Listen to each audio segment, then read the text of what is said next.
Parfois, un fait divers en apparence simple peut en fait révéler toutes les failles d'un système.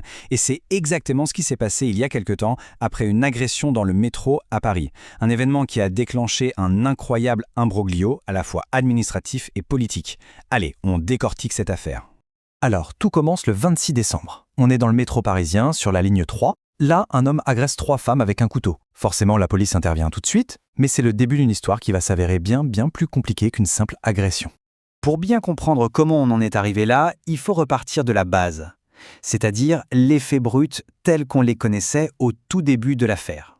Donc au départ, les choses semblent assez claires. L'agression a lieu en plein Paris. Le suspect, qui n'est pas un inconnu pour la police, est vite identifié et arrêté. Jusque-là, on pourrait se dire que c'est une affaire criminelle, somme toute assez classique, sauf qu'il y a un détail qui va tout faire basculer, l'identité de cet homme. Très vite, les toutes premières informations officielles vont dessiner un portrait bien spécifique de l'individu. Un portrait qui, politiquement, est extrêmement sensible. Et voilà les mots qui vont mettre le feu aux poudres. Ressortissant malien, en situation irrégulière, et surtout, le fameux acronyme OQTF.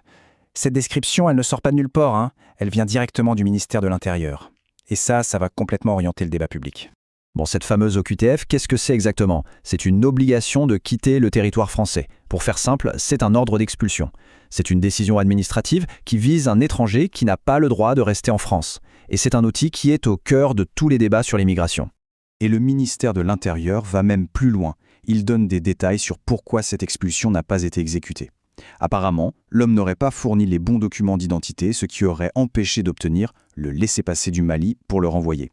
Et c'est précisément cette justification qui va déclencher une véritable tempête. Le décor est planté. Un étranger, sous le coup d'une expulsion qui n'a pas été faite, commet une agression. Il n'en fallait pas plus, évidemment, pour que la machine politique s'emballe. La réaction est immédiate et elle est pour le moins virulente. Éric Ciotti est l'un des tout premiers à monter au créneau. Pour lui, c'est simple, la situation est inacceptable.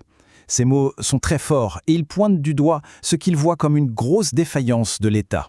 La réaction de Rachida Dati est beaucoup plus courte, mais tout aussi percutante.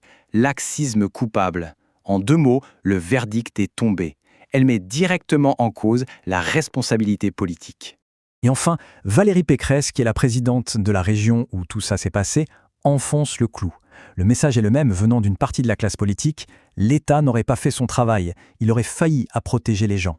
Sauf que voilà, pendant que la polémique enfle, qu'elle est bâtie sur ce portrait robot de l'agresseur, une nouvelle information va tomber. Et ce n'est pas un petit détail. C'est une info qui va complètement renverser la table. Il faut bien se rendre compte que toute cette vague d'indignation, toutes ces déclarations politiques reposent sur une seule et unique